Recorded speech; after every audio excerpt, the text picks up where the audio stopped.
안녕하세요. 클라우디아입니다. 오늘도 함께 해주셔서 감사합니다. 마스크를 벗는 그날까지 모두 힘을 합쳐야 할 9월인데요. 코로나19와 함께 역대급 긴 장마와 태풍이 우리를 힘들게 하지만 행복한 인생이마 가족들 모두 더 기운을 내시고 안전하고 건강한 일상이 되기를 바랍니다. 오늘은 9월에 새롭게 시행되거나 달라지는 정책을 전해드릴 건데요. 젊은 세대부터 시니어 세대까지 알찬 정책들이 준비되어 있으니까 영상 끝까지 봐주셨다가 좋은 정보 활용하시고 주변에 널리 공유 부탁드립니다.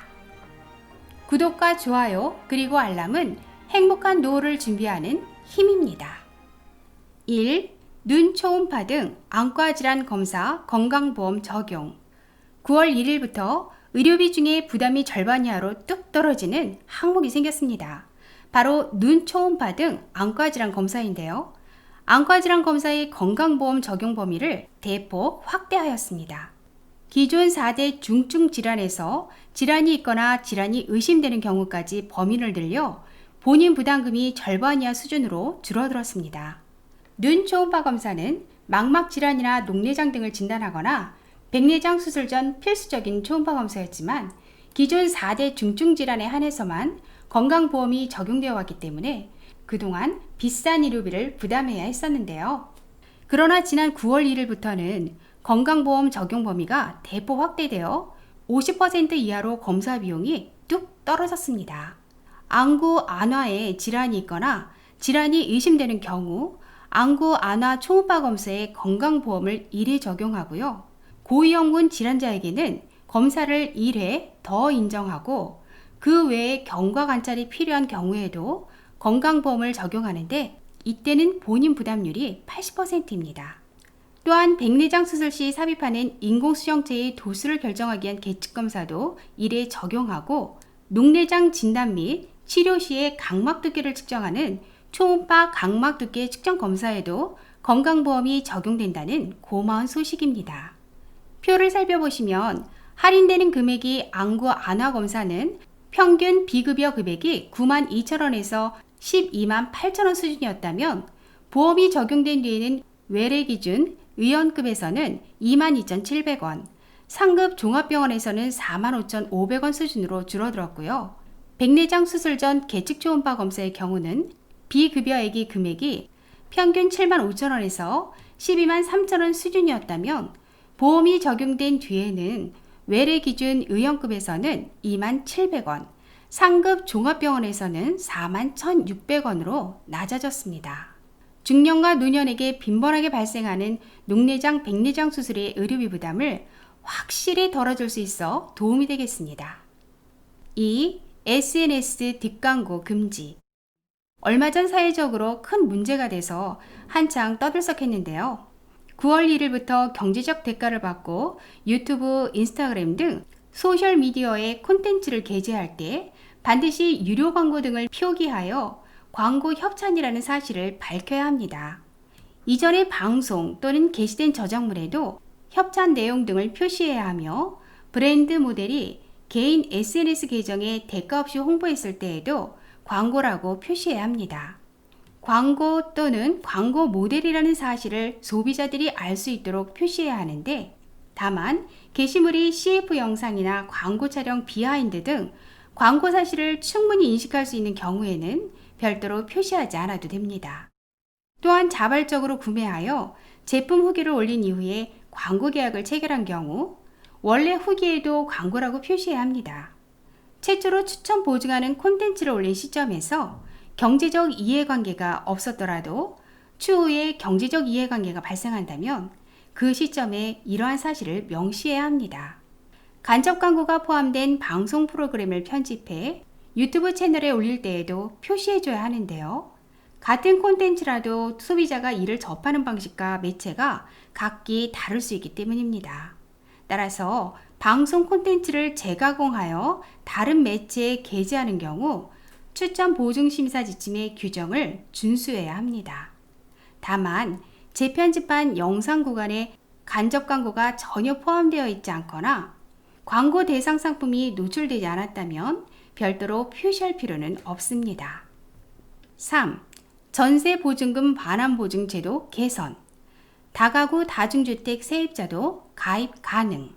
기존 다가구 주택의 임차인은 동일 주택 내의 다른 전세 계약에 대한 보증금 확인이 있어야만 주택도시 보증공사의 전세보증금 반환보증을 이용할 수 있어 보증금 보호의 사각지대에 놓여 있었습니다.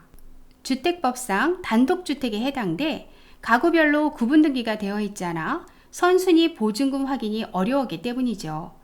대학가 주변의 하숙집이나 요즘 젊은 세대들이 많이 이용하는 쉐어하우스 등 다중주택 세입자도 마찬가지로 가입이 불가능했었지만 이런 불편한 점을 개선하여 앞으로는 다가구 다중주택의 임차인도 다른 전세계약 확인 없이 기존 보증료 그대로 주택도시 보증공사의 전세보증금 반환보증에 가입할 수 있습니다.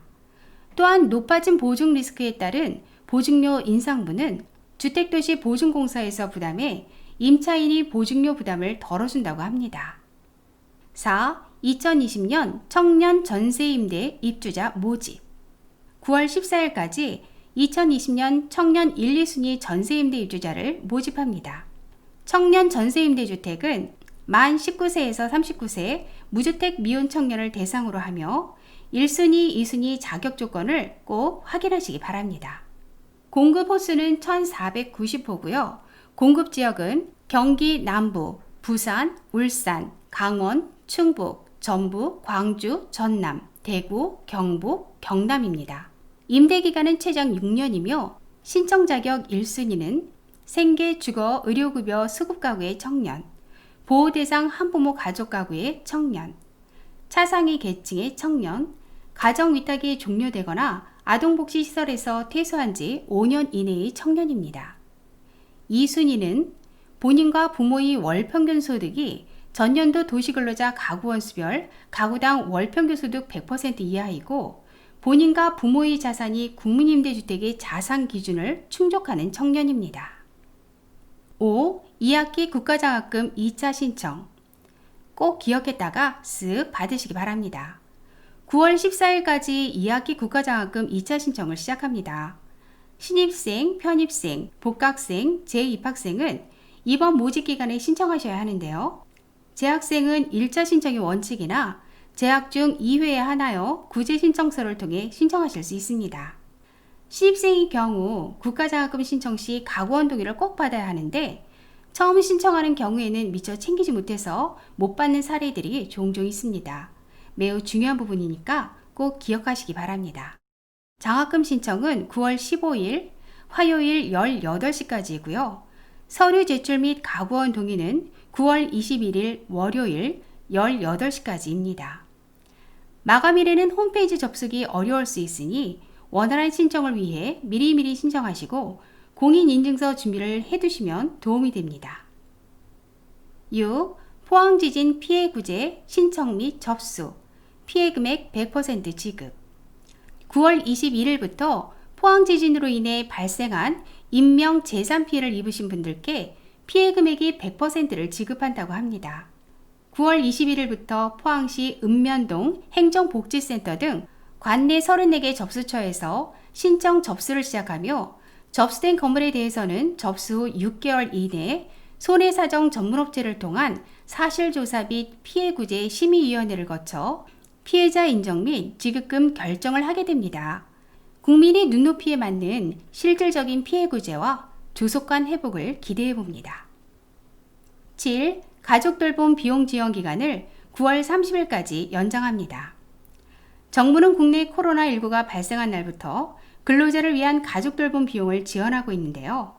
급작스럽게 자녀의 학교가 휴교를 한다거나 가족이 코로나19 의심 증상으로 돌봄이 필요한 경우 가족 돌봄 휴가를 사용하고 돌봄 비용도 지원받으세요. 코로나19가 장기화됨에 따라 기존 1학기까지였던 가족 돌봄 비용 지원을 9월 말까지 연장한다고 합니다.